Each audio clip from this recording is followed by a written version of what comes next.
से जुड़ी हुई भारत चांद के दक्षिणी ध्रुव पर उतरने वाला दुनिया का पहला देश बन गया है। भारत ने चंद्रमा के दक्षिणी ध्रुव पर लैंडर विक्रम को सॉफ्ट तरीके से उतारकर इतिहास रच दिया। इसके बाद लैंडर विक्रम और रोवर प्रज्ञान ने अपना काम भी शुरू कर दिया। इसरो से कमांड मिलने के बाद प्रज्ञान रोवर विक्रम लैंडर से बाहर आया और चांद की सतह पर चलने लगा। प्रज्ञान रोवर चांद पर 500 मीटर तक के इलाके में चहलकदमी कर पानी और वहां के वातावरण के बारे में इसरो को बताएगा। उधर चांद की सतह पर चंद्रयान 3 की सफल लैंडिंग के करीब 2.5 घंटे के बाद उसका रोवर भी बाहर निकल गया है। इसरो ने रोवर प्रज्ञान के विक्रम लैंडर से बाहर निकलने की पहली तस्वीर जारी की, जिसमें चंद्रयान 3 की लैंडिंग साइट का एक हिस्सा दिखाई दिया। इसरो के मुताबिक प्रज्ञान रोवर ने चांद पर चहलकदमी शुरू कर दी।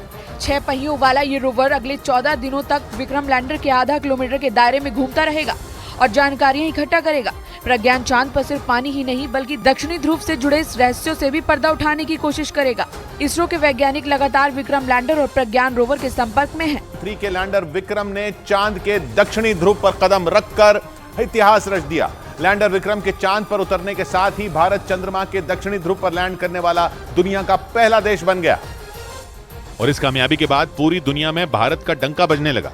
लैंडर विक्रम के चांद के दक्षिणी ध्रुव पर उतरने के साथ ही हर एक हिंदुस्तानी का सीना गर्व से चौड़ा हो गया। लैंडर विक्रम ने चांद के दक्षिणी ध्रुव पर कदम रखने के साथ ही पृथ्वी पर पहला संदेश भेजा, जिसमें उसने अपनी मंजिल पर सुरक्षित तरीके से पहुंचने की जानकारी दी। बाद में लैंडर के इस मैसेज को इसरो ने ट्वीट भी किया। Sir, we have achieved soft landing on the moon. India is on the moon. ISRO की जानकारी के मुताबिक लैंडर विक्रम ने 30 मिनट में चंद्रमा की अंतिम कक्षा से 25 किलोमीटर का सफर पूरा किया। थोड़ी देर बाद लैंडर विक्रम वर्टिकल लैंडिंग यानी खड़ी लैंडिंग के लिए तैयार हो गया। इसके बाद उसे धीरे धीरे नीचे लाया गया और फिर 6:04 पर वो चांद पर सुरक्षित तरीके से उतर गया। चंद्रयान 3 चांद की सतह पर सफलता से उतर गया, जिसके बाद अब बारी 6 पहियों वाले रोवर प्रज्ञान की है, जो चांद पर अगले 14 दिनों तक पानी की खोज करने के साथ दुर्लभ खनिजों का भी पता लगाएगा। क्योंकि इसमें लगे नेविगेशनल कैमरे और सेंसर चांद की सतह की हर तस्वीर और जानकारी विक्रम लैंडर को देंगे, जिसे विक्रम लैंडर सीधा इसरो को भेजेगा। ये वो डेटा होगा जिससे चांद के दक्षिणी ध्रुव से जुड़े रहस्यों को सुलझाया जा सकेगा। चंद्रयान 3 मिशन की कामयाबी पूरी तरह रोवर प्रज्ञान के 14 दिनों के काम पर निर्भर होगी। इस दौरान जैसे जैसे प्रज्ञान चांद की सतह पर आगे बढ़ेगा, भारत की पहचान चांद की सतह पर दर्ज होती जाएगी। क्योंकि रोवर के पहियों से राष्ट्रीय चिन्ह, अशोक स्तंभ और इसरो के लोगों की छाप चांद पर पड़ती जाएगी। अगले 14 दिन के दौरान प्रज्ञान एक सोलर पैनल के जरिए खुद ही चार्ज होगा, जो 50 वॉट तक बिजली बना सकता है। मतलब ये कि अपना काम करने के लिए जरूरी बिजली भी प्रज्ञान खुद ही बनाएगा।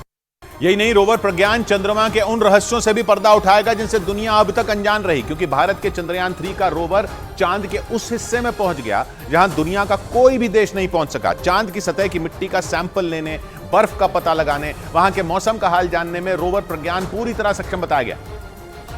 क्योंकि इसरो के वैज्ञानिकों के मुताबिक रोवर प्रज्ञान को बेहद आधुनिक बनाया गया है। उसमें ऐसी तकनीक है कि वो सिर्फ तस्वीरें खींचने वाला कोई कैमरा पर्सन नहीं है, बल्कि खुद रिसर्च करने वाला एक वैज्ञानिक भी है। लैंडर विक्रम से आधा किलोमीटर के दायरे में प्रज्ञान चंद्रमा की सतह पर घूमता रहेगा और रिसर्च करता रहेगा। प्रज्ञान सिर्फ पानी ही नहीं बल्कि चांद की सतह पर मैग्नीशियम, सिलिकॉन और पोटेशियम समेत कई खनिज भी खोजेगा। इसके अलावा वहां के तापमान और भूकंप की भी जानकारी को इकट्ठा करेगा। इस दौरान चांद की सतह पर रोवर प्रज्ञान 1 सेंटीमीटर प्रति सेकंड की रफ्तार से चलेगा और चांद की सतह पर उसकी रिसर्च पृथ्वी के 14 दिनों तक चलेगी, क्योंकि चांद पर एक दिन पृथ्वी के 14 दिन के बराबर होता है।